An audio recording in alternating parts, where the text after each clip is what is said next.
Well, listen, I'm super excited that you're joining us for this really behind the scenes and hopefully a very personal experience with all of us who have dedicated a large part of our lives to a project about Title IX, about Patsy Mink, and like Wendy, of course, have lived this. And so Wendy, we're super thrilled to have you with us. And for those of you who don't really know Title IX, we just wanted to kind of frame this up real quick and then jump into some of the behind the scenes things that we want to share.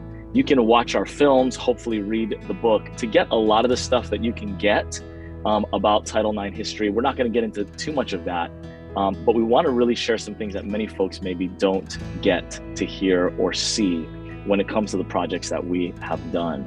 But for those of you who don't really know what we're talking about, Judy, can you open up real quick and just start us off with kind of what life was like before Title IX, and then a couple of things that, how Title IX has changed things in our country and in the world. So Title IX is a federal law that mandates gender equity for educational programs that receive federal funding. So it indicates that you should not be discriminated against, denied access, excluded from participation from educational programs that receive federal funding. And Title IX is often associated with sports, which is very much in my mind and heart right now as I'm watching the Olympics and looking at inspirational figures like, is it Wahine, who just won the gold in slopestyle? Oh, okay. She was born in the United States. I haven't been keeping up. Okay, awesome. Yeah, but when she was young, she gave a speech about Title IX. And so I think it's often associated with women's participation in sports, but it also really extended to all aspects of education. So it was about admissions, it was about scholarships, it was about housing, it was about employment. So it went beyond sports to really impact young girls and women's lives in education very broadly. Right. And Wendy, one question that I wanted to ask you, how much did Patsy, your mother, and the other women, Edith Green or Bernice Sandler, like a lot of these folks that were really involved, do you think that they really knew, could they see the 2022 Olympics and the impact, both in academics and athletics, that it was going to have? Do you think that they saw it fully at that time? They did not foresee the extent of changes that would transpire. And I think my mother said that in 2002, a few months before she passed away. She gave a speech as tribute to the 30th anniversary at that time of Title IX, in which she said that never in her wildest dreams would she have thought that by the 21st century, 30 years after enactment of Title IX, that law schools would be 50% female, medical schools would be 50% female, that we would have women athletes at the top of the world in various competitive team sports and so forth. So the people who worked to add this language to federal policy did it because the principle was important and because they wanted to open doors, but they did not foresee what opening the doors would actually allow girls and women to accomplish. Of course, in hindsight, they were thrilled, right? And they fought to, certainly my mother dedicated her life for the 30 years that she was alive after enactment of Title IX to making sure that it remained on the books, that it remained in force, that it remained a muscular policy. I mean, it's a vigilance, I think is the word that she used in 2002, was necessary to make sure that Title IX would have its full effect across the decades. Right. And Kimberly, when we went to school together, and when you started your film, the documentary, which is it still the only film documentary of Patsy Mink's life? Is it still to this day that, or have other people the only full standalone? I mean, she has been featured like in your film, and also PBS had a series called Asian Americans in which she was featured in episodes. So I think her story is, I think there's been other projects. Her story is definitely getting out there. Right.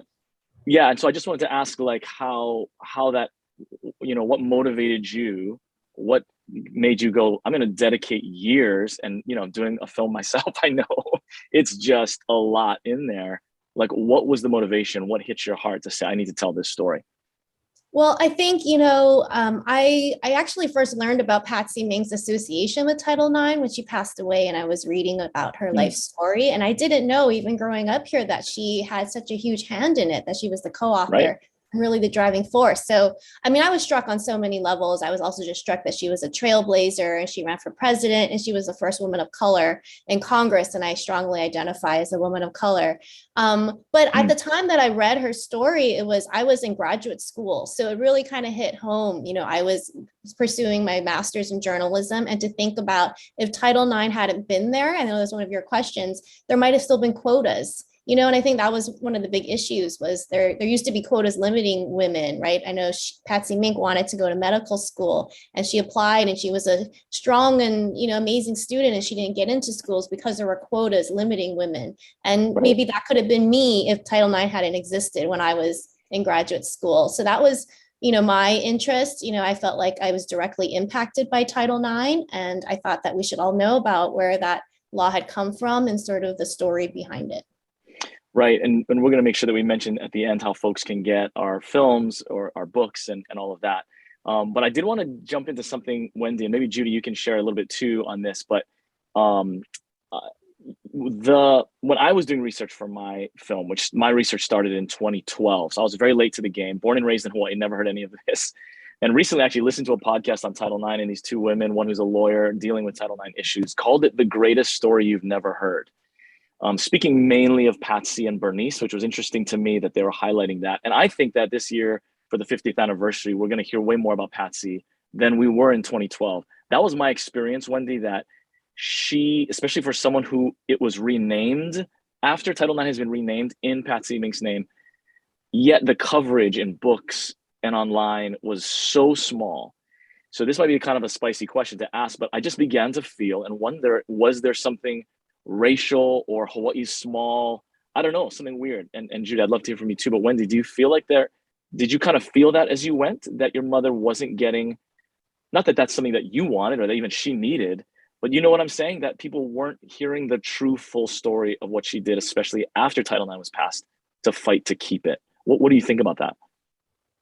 Well, I think people don't know the story of all of the roadblocks Title IX faced and all the struggles that its survival entailed. And if they knew those stories, then they would know about my mother, because people who tell those stories do talk about her central role. Okay, so part of my answer is that the sausage making of legislating and preserving the impact of legislation is not something that unfolds cleanly and clearly in public discourse. And so that's part of the issue. But I do think that part of I didn't think of it as we were living through it, but certainly in retrospect, it would seem that the sort of typical erasure of Asian Americans, is part of the dynamic here, where, sort of, we are kind of the invisible people, or we don't really, we're not really sort of core players in the American story. And that then allows people to just sort of, push that part of the story off to the margin. Yeah. Judy, what are your thoughts on that? I definitely agree with that. If you think about that period of US history, although her political career spanned the second half of the 20th century, but if you think about the 60s, 70s, 1990s, for the years in which she's in Congress, the kind of feminist leaders that come to mind are not Asian American women, predominantly white women, some African American. So I think it really says something about the ways in which race tends to be narrated in this country along very much Black and white lines. And I think geography also has an impact, that much of US history takes place on the continental US, and Hawaii is often seen as sort of an afterthought. I think also within Asian American history, Patsy Mink is somewhat unique because the field comes out of these liberation movements of the late 60s and 70s that was really trying to prioritize social history, the history of workers, of sort of the forgotten people. And so the fact that she was in Washington, D.C., in Congress, makes her somewhat of an anomaly in that narrative of sort of radical activist history. But I really see her as a radical in liberal disguise, that she's bringing in these really revolutionary ideas about women's rights, about racial equality, about environmental protection, about anti-war politics, that she's bringing those ideas with her from the Pacific to Washington, D.C. And it's about time that she deserves this recognition. It's interesting to me, Dean, when you said that you started in 2012, because that's when I started. Right. And even just recently, like, is it last year, the year before, Mrs. America, that series, there was no mention of Patsy Mink, right? She wasn't even a minor character in that story. So right. I think more work will be done. Right. And I'm, born and raised in Hawaii too, I think makes my view, and Kimberly, maybe you think that too, before we lived on the mainland and had life out in the mainland, we don't see, what I'm saying when I say this, like, we just grew up with so much diversity that to me, it's just like, well, what did you accomplish? What did you accomplish if you're Edith Green or Birch Byler? I didn't care. But then the more I got into it, I'm not looking for these racist boogeymen behind everything. I just was like, every book and everything, I'm just like, how could this be? And then of course, Wendy, after I interviewed you and then getting the fuller picture, it just boggled my mind that it's taken this many years for people to finally be able to say, hey, we need to know Patsy Mink. We need to know her story. And so I think I haven't fully wrapped my head around that. And I'm just so slow to just embrace that reality that people just were sidelining her. In a lot of these books, it would just be Birch By and whatever. And then she'd have a little sidebar or some kind of a little page. But Wendy, did that ever do anything to you? Did you, even after the 2000s, struggle with or wrestle with, why is my mother, not getting this? Or what was your perspective on that? How did that hit you or your family even? I really don't think that my family thought all that much about recognition. You sort of, you went out and you did what you thought was right or what you thought was needed to contribute to the making of social change. And either you got closer to that goal or you didn't. And if you didn't, then you figure out how to regroup and proceed for the next struggle. And it wasn't about sort of the recognition of the individual that was ever sort of front and center in the way she looked at it or the way I looked at it while she was alive, really.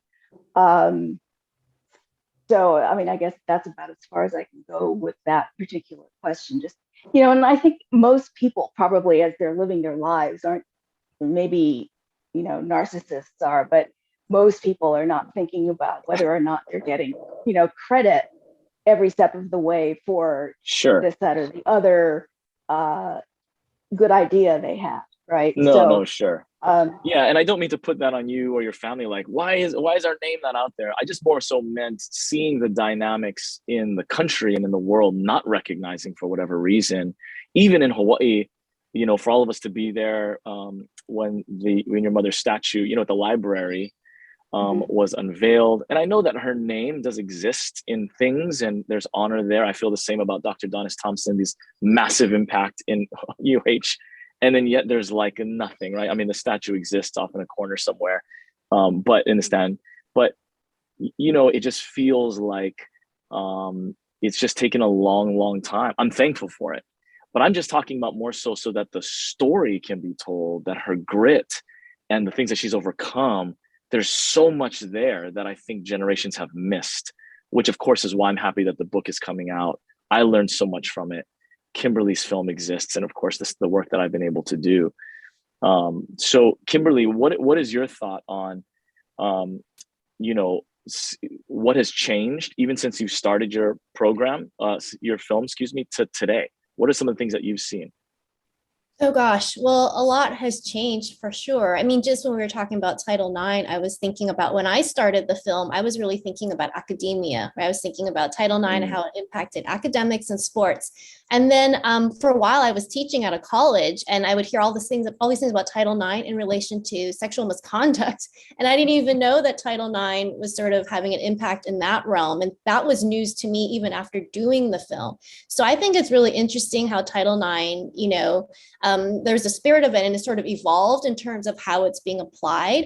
But yeah, for those who don't know, Title IX is there to make sure that there is no, that, like, as Judy said, people aren't being prevented from pursuing their educations because of sex. And so obviously, if you have any issues of like being harassed or assaulted, that would really impede your education. So Title IX is used to apply to minimizing, helping to prevent misconduct on campus. And when misconduct does happen, helping to sort of figure out how to remedy those situations. But that was really new to me even. And I think nowadays, all college campuses are supposed to have a Title IX coordinator, but the law hasn't changed. It's the same 37 words, but how it's being applied has changed a lot, even since my film came out in 2008. My historical recognition, I was thinking about two things. One is to reinforce what Wendy was saying, how Patsy was just so committed to the work, that's what she cared about. And one of my favorite periods of her life that I really enjoyed researching, writing about, was that period in between her congressional terms when she went back to Hawaii and ran for city council. I mean, it's so unusual to have a politician at the federal level, right, to come back to the local and still be engaged. But she was just outraged by this waste plant that was going to be built in her neighborhood. And she mobilized with their neighbors. They raised all these questions about who's making these decisions, what's going to be the environmental and social impact. Like, she was just so dedicated to the work. It didn't matter to her in some ways, like whether it was in Congress or Honolulu City Council. So I think that's a testament to her kind of commitment towards social change. But the other thing that I found really interesting is that oftentimes people wouldn't give her the credit. So sometimes newspapers in Hawaii or national media, they would credit the men for doing the work that she had been advocating for. And I remember this one memo to her staff saying, always take the time to correct these people, right? Like, she wanted to be on record that if she did the work, then she should receive that recognition. And she understood the way she was being slighted, even by people during that time period. Right. And I think Dr. Donis Thompson was the same, where she would correct people and say, doctor, because she wanted the young women around her to know that and understand the power of education in her life. And that's legitimate for sure, 100%. But on that note, maybe we can also just do a quick lightning round on the characteristics, I think, when it comes to Patsy in her story, that really has impacted all of us personally. And maybe, Wendy, we can end with you. But I'll start because, and I just want to throw this in. Obviously, I'm a male, so okay. And Ryan and Suji and I, who is my co-producer in this, we would often get questions everywhere we went because we were the two in Hawaii that were doing the interviewing. And so women after women, would sit down at the end of the interview, after we hit stop recording, they would ask, so I just have this question, like, what are two dudes doing this for? And I think for me, what you're speaking about with Patsy, not caring about recognition, but just getting the job done. I think her getting rejected over and over and over again and not giving up. She really, I think, is a hero to all. And I think it's kind of bothers me that we still make her a female hero, or a women, a hero for young women and girls only, when she should be, honestly, as many women, right? Like, for all of us, there's characteristics in there that to me transcend a woman's issue or a feminist thing. Like, I just think it's for all of us. But I think that my heart in the film was to help men really grasp and understand these characteristics, because as a hero for all boys and girls, I think that there's things that we can learn from her life for sure. But Judy, let's hit you, and then Kimberly, and then maybe end with you, Wendy, on this question about what really stood out through her life and after our research that has helped impact your life the most. I actually love the title for Kimberly's film, Ahead of the Majority, because it comes from a speech that Patsy made when she was running for the Senate, I believe, and she didn't win. But I just love that spirit, that you can't wait for something to become popular or safe, that real leadership is about being willing to take the stand and being brave and convincing other people that this is the right path. So I think that spirit is so important. It's been very difficult last several years. I think people need political hope. And so I think that ethos that she has is so powerful. And the fact that she's doing it in these formal political structures adds another layer, because I think people feel jaded. They feel like, what's the point? And so to be able to point to her, this very long political career where she didn't give up. She might have been discouraged at different points and she might have lost at different points, but she was always going to do what she thought would be the right thing. So that's my kind of number one go-to message when I think about Patsy Mink. Yeah, 100%. Never, ever give up. Kimberly. Yeah, well, I'm going to borrow something that one of the interviewees for the film said to me, and it's not actually in the final film, but one of her longtime legislative director, Laura Eford, I had asked her a question about like, what piece of advice do you remember Patsy giving you, or what did you remember from Patsy that you learned and you took away? And she said two things. She said that one, that Patsy Mink she opened the door for women, but she held it open. And I think that's not always the case. Is like when you're a trailblazer, sometimes it's so much work to just be that trailblazer that you kind of maybe don't like think about bringing up others behind you. And that Patsy Mink did. She really supported other women, and like Laura herself. And then the other thing that Laura has said, and I just love this quote, I always think about it, is she said that Patsy once told her, sometimes you just have to act like you belong. And it was in the context of Laura was supposed to she was at a meeting and Patsy wanted her to sit next to her and she wasn't really supposed to sit there because that wasn't for staff, but Patsy just said, just sit in the chair and just act like you belong. And just that was sort of a metaphor of like how Patsy Mink often wasn't really invited into spaces in her life, like Congress was an all boys club. She wasn't invited there, right? So you just had to be there and just kind of like act like you belong. And sometimes when you do that, people then accept you and whatnot. But I've kind of kept that sort of piece of advice for myself, sort of as a woman of color too, and whatnot. Sometimes you just have to really just even if you don't feel like you belong there or you feel really nervous inside, just kind of act like you belong there. No, that's good. And of course, Wendy, you're having a relationship that obviously we don't have. With your mom, we're just looking through the lens of history or books, like not just maybe in her public life, but maybe in her personal life, whatever you feel like you can share that maybe was some of the things that impacted you the most. Well, I think sort of observing her relationship to the public world, focused my interest or my attention on things that both Judy and Kimberly have talked about: the resilience, the sort of the stick-to-itiveness for the right things, the sort of make a place, demand a place if necessary, in order to be able to stake out your argument and stake out the terrain of change. So all of that is familiar to me, and were sort of lessons that I learned, I guess, growing up, unstated lessons that I learned just observing my mother make her way in the world. I think the lessons that she actually sort of articulated to me were more about things like solidarity, common cause,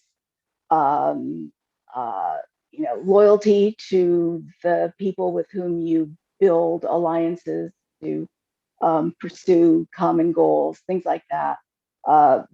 She would often, when I was a very young child, be going to support workers on the picket line, for example, and getting me to understand why it was very important to go and take soda or just spend time with the workers on the picket line, even though it wasn't her job that people were striking about. It wasn't, she wasn't employed at the cannery or whatever, but it was very important to stand with people who need allies in their own struggles for social justice. And I think that was probably the most dominant message I received from her throughout my lifetime.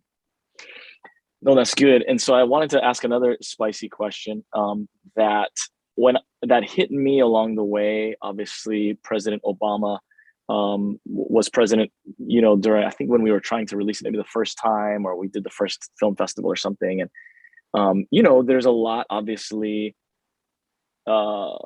being that and coming from his ties to Hawaii. And yet when I was making the film, I really began to think of who from Hawaii has made the greatest impact, as I began to see the impact of Title IX. And a lot of folks that we interviewed for my film said, you know, since 1920, you know, it is probably the legislation that's had the greatest impact in women's lives. And then, of course, the way that society has changed because of it. And so to me, I just began to think she may be a local, you know, from Hawaii that has had the most impact in the country. I don't know, maybe the world. But what do you guys think about that idea? Because I started to float it around and say, wait a minute, now let's think about the involvement she's had and what she has done to transform culture like no one else that I know from Hawaii. But I haven't asked you guys about that, but what do you think about that? Anybody can answer, I don't know, whoever has. Have you guys thought about that? Has anybody ever thought about that and said, and this is why I go back to the recognition thing. I'm not trying to, not that she needs it or your family needs it, Wendy. It's just more so like, we just need to call what is. And we need to tell that story to say this person has radically transformed things. And she's from Hawaii too. Obviously, that's a part of our heart. But I don't know. What do you guys think, Kimberly? Maybe just let me start with you, being from Hawaii too. Like, is there anybody else that you can think of that has impacted at least the nation from Hawaii more than Patsy? Yeah, I mean, I've thought of that too, and I come to Patsy as well, which is why I made a film about it, Dean. So, yeah, for sure. I mean, I don't know that I know all the achievements of all the other legislators we've had. I don't want to diminish what they've done, but in terms of Title IX, I mean, that's impacted me directly. It's impacting all of us, right? You don't have to be a woman to be impacted by it, right? So, for sure, I would say Patsy Mink. Right. Anybody else want to weigh in on that? I'm not necessarily going to say she was the most influential, but I think being from Hawaii was part of her political vision and legacy. So I think about, for example, her opposition to nuclear testing, or her concern about the environment, or her advocacy for labor, right? These are all, I think, aspects of living in the islands and living in the Pacific and being fully aware of the US military presence there, the experimentation that took place in Pacific Islands, including Hawaii, the kind of social economic structure that is in Hawaii that was defined by the plantation system, right? So I think all those aspects of life in the islands really shaped the type of person that she was, right, and the type of issues that she became passionate about. So I'm going to skirt the question about, is she the greatest? But I do think that there is a deep connection between being from the Pacific and what she had to offer politically. That's good. Wendy, any thoughts on my crazy question? Well, I think it's a good question, but it's a question that people outside her life are best suited to answer. And so we have two lovely answers, Kimberly and Judy. I was thinking about the ways in which Patsy's experience of gender discrimination was just so central to her life. I think Kimberly was talking about this, right? She applied to medical school and didn't get in. It was very clear that the local political structure would welcome her as a helper, but not her as an independent political voice, right? And so that was also very much a boys' network. It could be an interracial boys' network, but it was a boys' network. And I also think about her talking about discrimination that women face, that for people of color, they were a demographic minority, but for women, they're actually the majority. So, she would often say, if women came to a political realization that they actually controlled their own political future, and it's not just about kind of clicking a switch, because it's about institutional barriers as well, but they actually are a demographic majority. And so they occupy a different position in terms of how they might claim a full place at the table in the United States. So I thought that was very interesting in the ways that she thought about gender discrimination. Let me ask you guys another question. Can men be feminists? Yes. Just want to throw that out there. I think so. Yes. I mean, I guess you have Absolutely. to say, how do you define a feminist? But my husband's a feminist and I'm raising my son to be a feminist. You know, I think it's just about, you know, that women shouldn't be held back because of their gender, that they should have the full, you know, opportunity to do whatever it is they want. Yeah. So I think anyone can be a feminist. And I love that word feminist. I don't know, for a while it was sort of like a word that nobody wanted to use, but I think people are embracing it now. Yeah. I just read an article once where a woman was just saying that, you know, we could be allies as men, but we couldn't. I don't know what she was saying, that we, you know, we'd be taking away from women once again. I couldn't remember, but I'd never asked you guys what you thought about that, because I'm raising my sons that way, you know, as well. I just want to answer that. And I don't know if Wendy wants to say more about this, but I was just so struck by this incredible relationship that Patsy and John had, that they met each other, fell in love very quickly.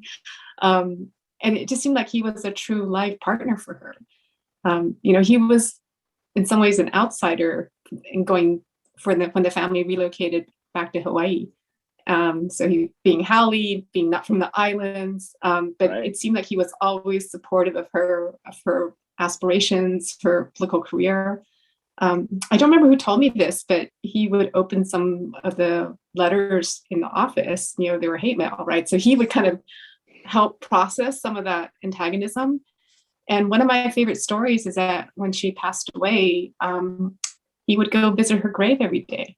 You know, like he was just so used to talking to her and being with her that he wanted to replicate that experience even when she's passed on.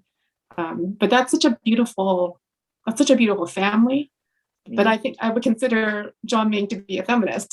So I'm kind of curious to see what Wendy thinks. Yeah. Definitely. Yeah. Women have done so much within the women's movement. My feel is that now there's still work that men have to do to continue. You know what I'm saying? But do you guys feel that women have, I don't want to say maxed out, but they've done everything that they can, so to speak.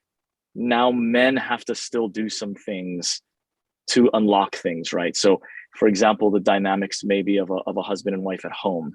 You know what I'm saying? There's some things that a woman can achieve, and yet there still could be some imbalances that the men hold the keys still to those imbalances, I guess is what I'm trying to say. I hope that makes sense.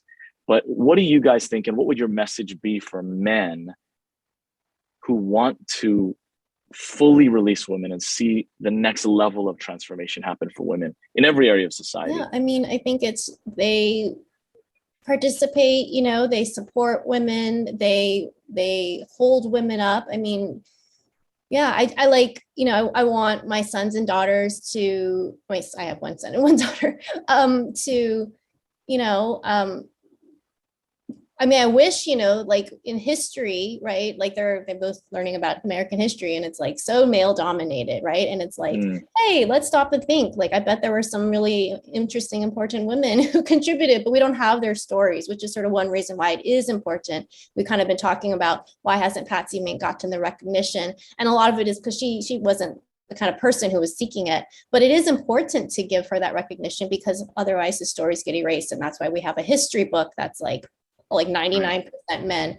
Not sure where I was going with that, but yeah, like I want to make sure my son and daughter know the stories about women, and that, and I think part of it is empathy. You know, I think we just need to create empathy. And I think part of it is like men need to kind of, like you were saying, try to understand, and not that you ever will, because, you know, like you can't really know what another person goes through.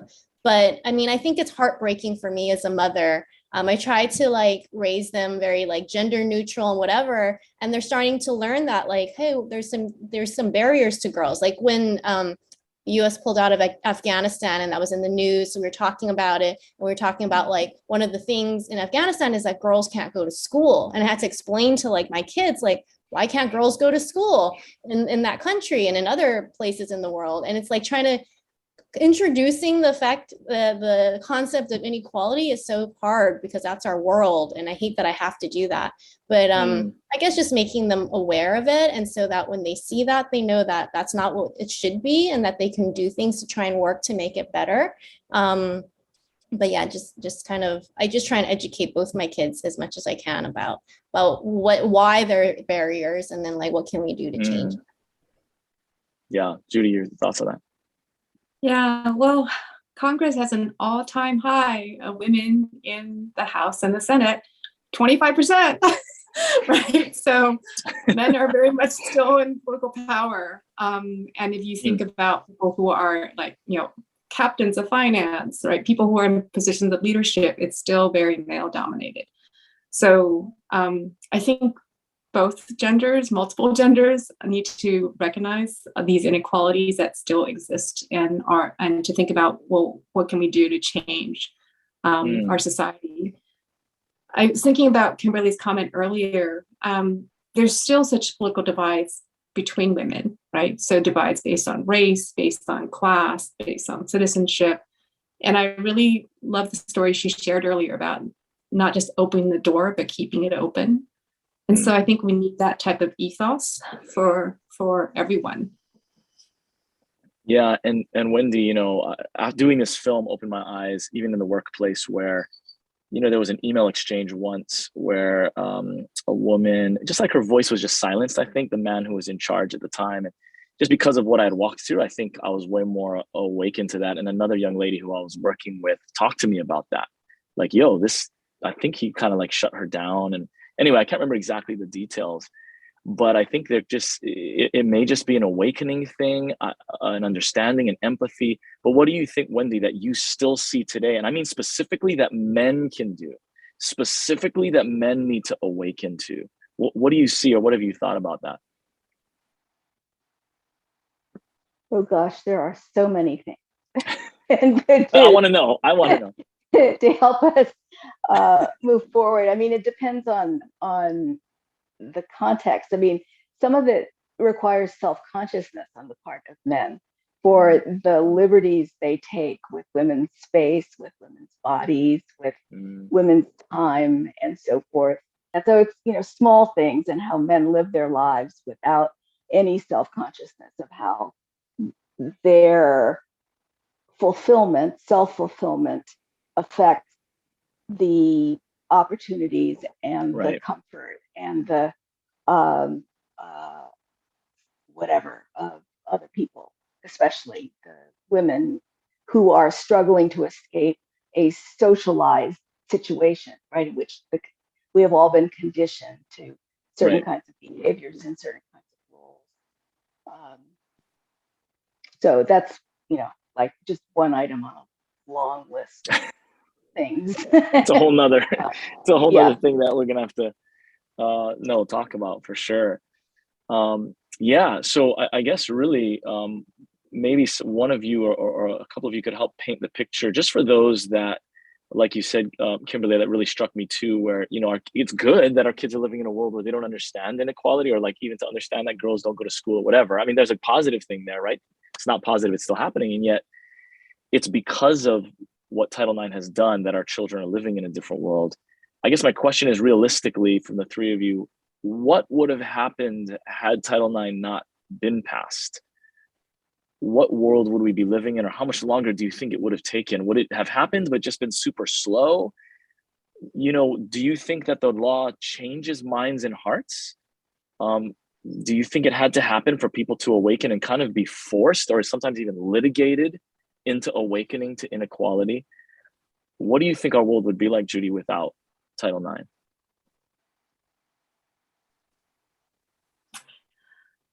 I think legal equality has to be a minimum, right? Because you need to have laws on the book that mandate equality. But mandating equality doesn't mean that things are actually going to change in reality, right? So the de jure versus de facto. And the law becomes a statement of political principle and becomes the baseline then potentially of lawsuits, of pressuring institutions to make political change, right? So if we didn't have that, right, there would not be legal weight behind these claims. And even with the legal claims, there's still forms of gender inequality. So I think we need that as a basic minimum, just given the political principles that we ascribe to as a society, even if they're not lived in reality. I think it's absolutely a minimum that has to happen.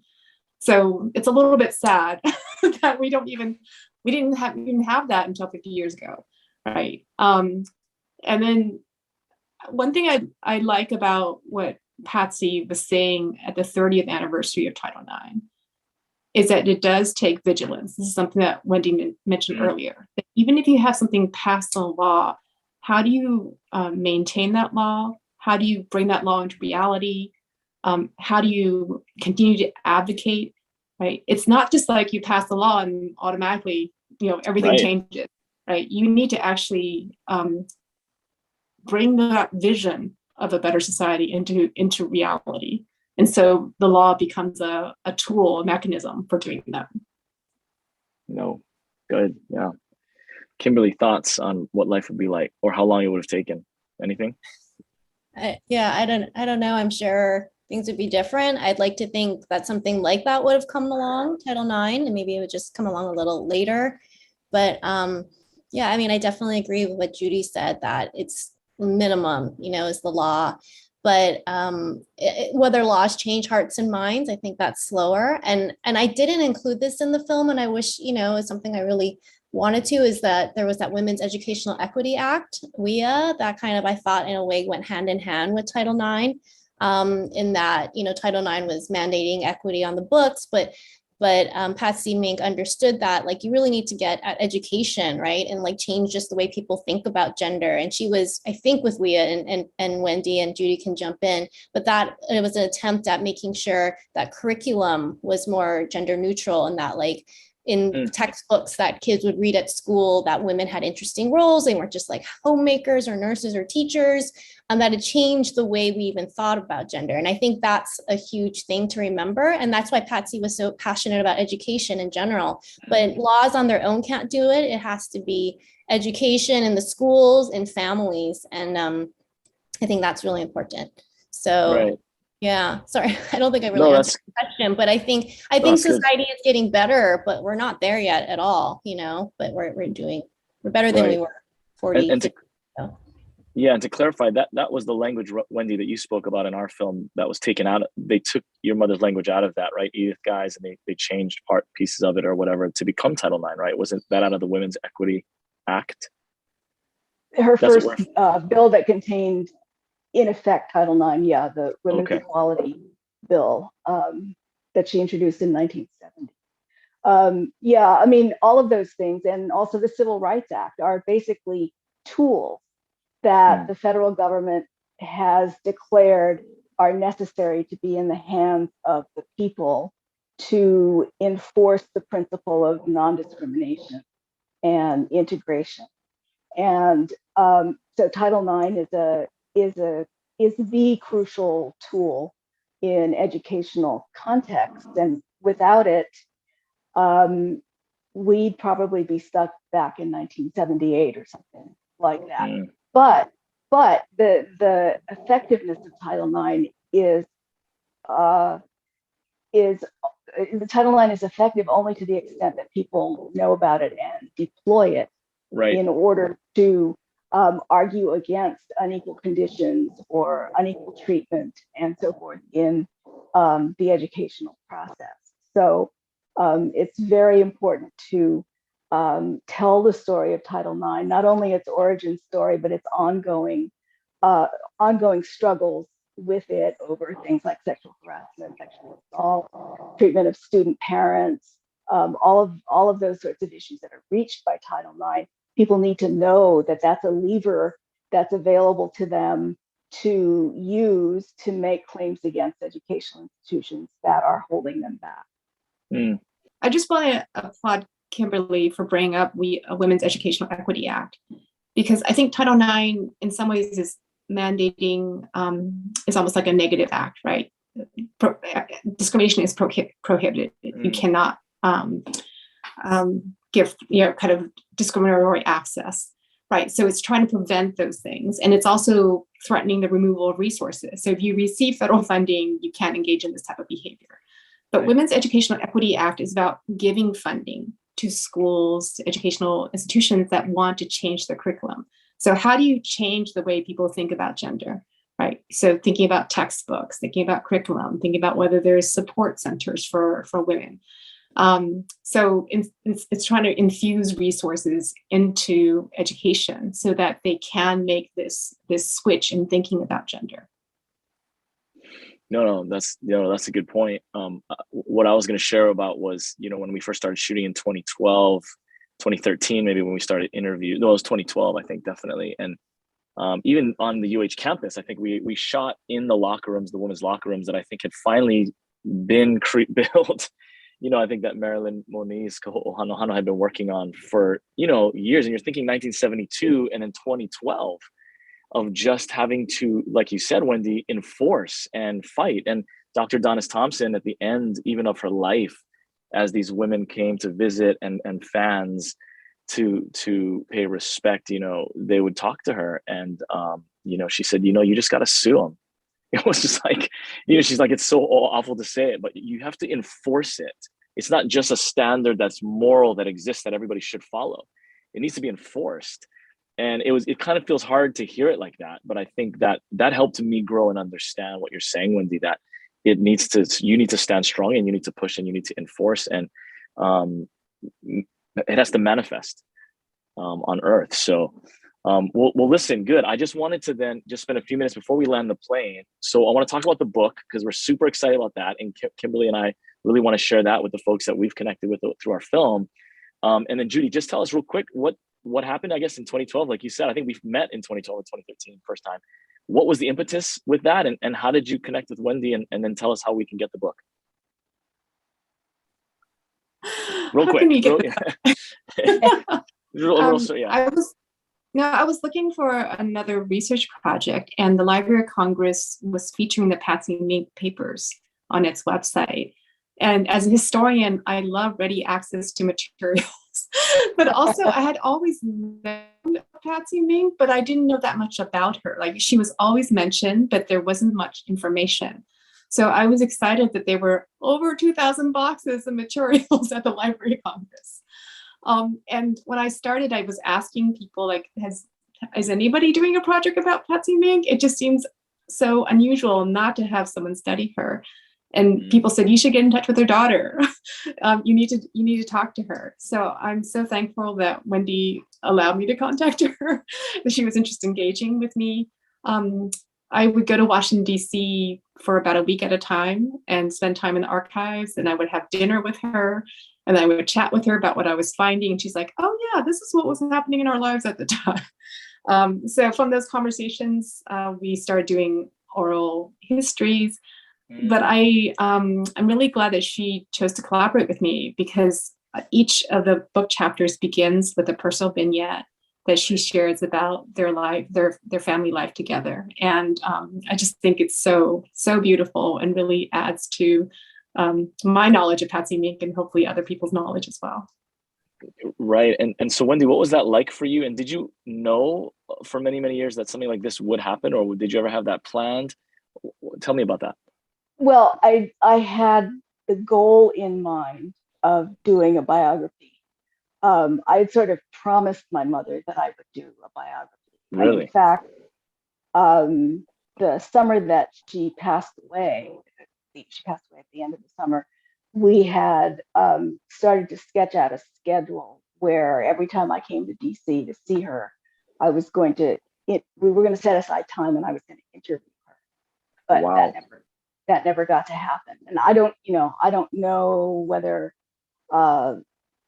having interview transcripts would have changed anything in how I approached the biography and or how Judy did. But it was a loss to me. Obviously losing her was a loss, but not having that opportunity kind of took the wind out of me, I guess, a little bit. And then my mother's papers took a while to be processed. I think, Kim, you worked in the papers while they were kind of still in a little bit of they were still being right? processed. Yeah, it was nice that they were able to let me still have access, but it was in the middle of being processed. Yeah, so I didn't get to start sort of puttering around the papers until maybe like 2008, 2009, maybe. Myself directly going into the manuscript reading room and I puttered in the papers and I tried to conceive of ways in which I might write a biography, but I kept running up against the problem of sort of conflicting identities and conflicting loyalties based on those identities. And the identities are as a political scientist, scholar on the one hand, and then as a daughter on the other hand. And when I, would try to imagine how I would write a chapter, a narrative chapter about the war in Vietnam, I found it very difficult to take my voice out of the telling of the story. But as soon as I add my voice, I undermine the integrity of the narrative as actually scholarly valid stuff, right? So I tortured myself for several years that way, going like, what voice do I use, and blah blah blah. And in the meantime, just sort of puttered around the papers, but didn't commit myself to anything. And then magically, Judy lo and appeared. Behold. And as soon as she said that she wanted to do a biography, I knew, well, okay, somebody's going to do a biography. It doesn't have to be me. And then, over the course of developing knowledge of one another and building a conversational and intellectual relationship, we dived into the joint project. Yeah, and Is that's that what how I enjoy. you remember it? Does that fit your memory? Yeah, I'm just curious now. Like, I don't know if you and your mother sketched out, like even an outline. No, I know she had sort of toyed with outlines, on and off, like in a little composition notebook kind of thing. But she and I had not. I just wanted to get her to recount stuff that she remembered, especially from a long time ago, which is what I had gotten a cute little tape recorder, like with a chip and whatever, so very modern. And we were gonna have conversations basically about different topics periodically. No imminent biography was planned. It was just gathering her recollections in order to kind of flesh out some of the struggles that she had been through. But anyway, yeah. No, that's good. I loved that aspect of the book, those personal pieces. I'm so thankful you guys came up with that. Was that from the beginning of the project that you guys knew that there would be that personal intro? When did that come in? That was pretty early, wouldn't you say? But Judy, I don't think we had conceived of it initially, but that it made more sense to me that it was Wendy's voice and Wendy's memories rather than me recounting like Wendy's voice and memories. And I remember even one of the presses we approached, they were opposed to us working together, that they wanted sort of, historical objective distance. Right, it would undermine your credibility as a historian, basically, to have somebody so close to the subject, right? That's a problem, with having somebody close to the subject speaking with claims to objectivity about the subject is the problem. And so. But well, thank you, Judy. Thank you for overcoming those objections that were offered to you, or for thinking past them. Well, I think thinking about writing a feminist history or a feminist biography of a feminist figure, that I think it makes sense that it's a collaboration and that we have multiple voices. And I also want to acknowledge and thank Kimberly, because she was so generous with the research that she did and the oral histories that she conducted. So I really benefited so much from both the film and also your sharing of those resources. So I think it exemplifies, the feminist ethos that we're trying to convey through Patsy's life. Awesome. Underneath this video in the description, we have links to purchase the book or various ways you can get that. Kimberly's film to be able to watch that purchase, as well as mine. Okay, well then let's just go with some final thoughts, if you guys are okay with that. Things that you just want to share, and then we'll land the plane. And maybe Judy will start with you, and then Kimberly, and end with you, Wendy, if that's okay. Final thoughts on Patsy, her legacy, Title IX, why this is an important story, why people should read the book, watch films about these topics. That's a big order, but I just have these small, I have these very just easy questions. I just want to share that it's so nice to do this in community with all of you, that there's more and more people who are really interested in Patsy Mink. So we just recently learned of a children's book that came out. Right. So I'm excited that we're part of this kind of chorus of people who are bringing her to the larger reading and viewing audience. So thank you so much for the invitation to participate in this, Dean. It's been really fun to be able to talk about her with this particular group of people.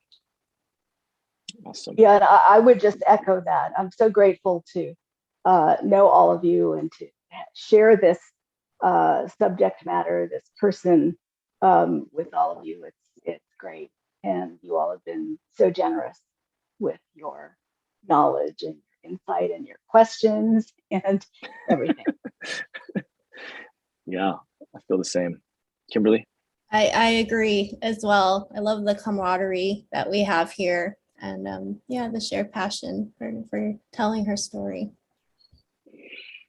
Good. Well, thank you guys so much. I think my final plug is, and my hope would be that men and young men especially would awaken to these stories and to the realities of the voice that these women hear on this podcast, as well as, or on this video, as well as through the book, through the films. I know it's transformed my life. I have a lot more to go. I have so much more to learn and grow in, but I do see a lot of hope. And so anyway, just so thankful. If you guys have not gotten your hands on the book yet, please go ahead and do that. All right, great. Well, listen, there's links underneath this video. Please share this with those that would be interested in this topic. We're just in it with you guys, fighting in the trenches with you. Take care.